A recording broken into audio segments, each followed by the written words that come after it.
नमस्कार, मैं हूं आपके साथ अभिषेक पंडित। महाराष्ट्र में इस बार लोकसभा चुनाव में मुस्लिमों ने भर भर कर उद्धव ठाकरे को वोट दिया, जिसका नतीजा ये हुआ कि कई शिवसेना उद्धव गुट के उम्मीदवार भारी मतों से जीतकर संसद में पहुंच गए। ऐसे में कहा जा रहा है कि इस बार मुस्लिमों ने उद्धव को सिर पर बिठाकर बड़ा सम्मान दिया है। क्या है पूरा मामला, इस रिपोर्ट में देखिए।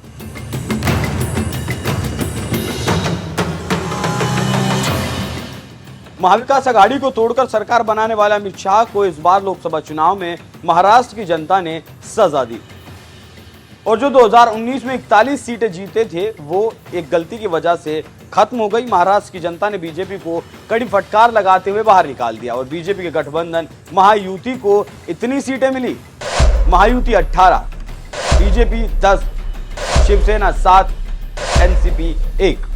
वहीं महाविकास आघाड़ी ने बीजेपी गठबंधन को हिलाकर रख दिया और जनता ने भर भर कर आशीर्वाद भी दिया, जिससे बीजेपी की सीटें कम हो गई। महाविकास आघाड़ी 29, कांग्रेस 13, शिवसेना उद्धव ठाकरे 9, एनसीपी शरद पवार 7। तो आप इन आंकड़ों से समझ सकते हैं कि कैसे महाराष्ट्र की जनता ने बीजेपी और मोदी को सबक सिखाया। इसी के साथ कहा जा रहा है कि इस बार मुसलमानों ने जबरदस्त तरीके से उद्धव ठाकरे को वोट किया और बीजेपी के पसीने छुड़ा दिए। आप जानते हैं कि एक जमाने में शिवसेना के संस्थापक बाला साहेब ठाकरे की पार्टी शिवसेना में मुसलमानों की जगह नहीं थी। इसके साथ ही साथ बाबा साहेब के बयानों की वजह से महाराष्ट्र के मुसलमान दुश्मन मानते थे, लेकिन समय, हालात और परिस्थितियों ने दोनों को एक रास्ते पर लाकर खड़ा कर दिया और दोनों ने एक दूसरे को गले भी लगा लिया। और जैसे ही गले लगाया, देश भर में हलचल मच गई और बीजेपी के लिए खतरे की घंटी बज गई। लोकसभा चुनाव के नतीजे बता रहे हैं कि शिवसेना को मुस्लिम समाज के रूप में नया वोटर मिल गया, जो उनकी राजनीतिक नैया को पार लगाने में उपयोगी साबित हुआ। इसी को लेकर कहा जा रहा है कि आने वाले विधानसभा चुनाव में मुसलमान बाजी पलट सकते हैं और बीजेपी का इस बार महाराष्ट्र बैंड बजा सकता है। देखना होगा इस नुकसान की भरपाई बीजेपी कैसे करती है, कर भी पाती है या नहीं। इंडिया गठबंधन के सभी नेतागण, मीडिया के मेरे दोस्तों और यहाँ पर पधारे हुए दूसरे पार्टी के भी जो कार्यकर्ता हैं, आप सभी को मेरा नमस्कार। आज हमारी बैठक हुई, कम से कम 2.5 घंटे तक हमने बहुत से विषय पे चर्चा किए, खास करके चुनाव और चुनाव के वक्त क्या क्या कमजोरियां हो सकते हैं और क्या क्या कठिनाइयां आ सकते हैं, किस ढंग से उन चीज़ों को हम निभाना है और करेक्शन कर लेना है और हमारे कार्यकर्ताओं को जो इंस्ट्रक्शन देना है, तो उसके बारे में आज हम डिटेल चर्चा करके काउंटिंग के दिन जो हमको केयर लेना चाहिए और हमारे कार्यकर्ता, अब बहुत से गठबंधन पार्टी के नेता लोग पहले ही वो तय करके अपने केडर को बहुत से बार बोले हैं, लेकिन फिर भी हम एज ए प्रिकॉशन आज सब मिलके सबको एक इशारा देना था कि हम किस ढंग से इस आते चुनाव के दिन लड़ना चाहिए और बोलना चाहिए। ये चीज़ पे हमने चर्चा की।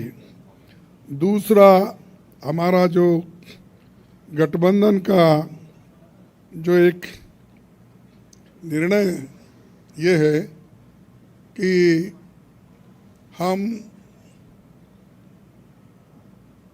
जो आज बीजेपी और उनके साथी लोग खास करके एग्जिट पोल पे बहुत वो लोग चर्चा करेंगे और इसीलिए लोगों में कंफ्यूजन नहीं होना और वो जो नैरेटिव देने की कोशिश कर रहे हैं उसको हमने सच्चाई इस देश के लोगों को बताना चाहते हैं। इंडिया गठबंधन कम से कम 295 सीटें प्लस 295 से ज़्यादा आएंगे, कम तो नहीं आएंगे। ये हमने आकलन किया कि सभी हमारे नेताओं से पूछने के बाद ये एक आंकड़ा हमारे पास मिला है और इस आंकड़े में कोई बदलाव नहीं है। ये एक जनता की सर्वे है, हमारा सर्वे नहीं है। जो जनता ने सीधा हमारे को कहा है और हमारे नेताओं को जो इन्फॉर्मेशन दिया है, ये इन्फॉर्मेशन पहुंचाया है, उस आधार पर ये हमने आज आप लोगों को बता रहे हैं। सरकारी सर्वे तो होते हैं क्योंकि उनके पास बहुत से आंकड़े बनाने का, बिगाड़ने का ये पहले से भी है और उनके चंद जो मीडिया के दोस्त हैं उसको हाई फाई करके वो भी लोग बताते हैं। इसीलिए हम आपको सत्य बताना, रियलिटी बताना, जनता का क्या मन है, जनता जो कहती है वो हम आपके सामने रख रहे हैं। और पूरे ऑल पार्टीज का एक दूसरा भी एक इंस्ट्रक्शन है कि हर कैडर को इसके बारे में बताना, सिर्फ इसके लिए नहीं, जो पहले मैंने कहा इलेक्शन में किस ढंग से आखिरी तक बैठना, सी फॉर्म लेना और दूसरे जो फॉर्मेलिटीज़ है वो कंप्लीट होने तक कोई काउंटिंग हॉल से बाहर नहीं निकलना चाहिए टिल ही गेट्स सर्टिफिकेट। ये हमारे जो भी इंस्ट्रक्शंस थे हमने दिए हैं और सभी लोग एक मत से इसको स्वीकार किए हैं। इसलिए मैं आपका धन्यवाद करता हूं क्योंकि हमने इतनी कोशिश इकट्ठा होके हमने की है और ये इकट्ठा होने के वजह से आज ये फिगर आपके सामने हम रख रहे हैं।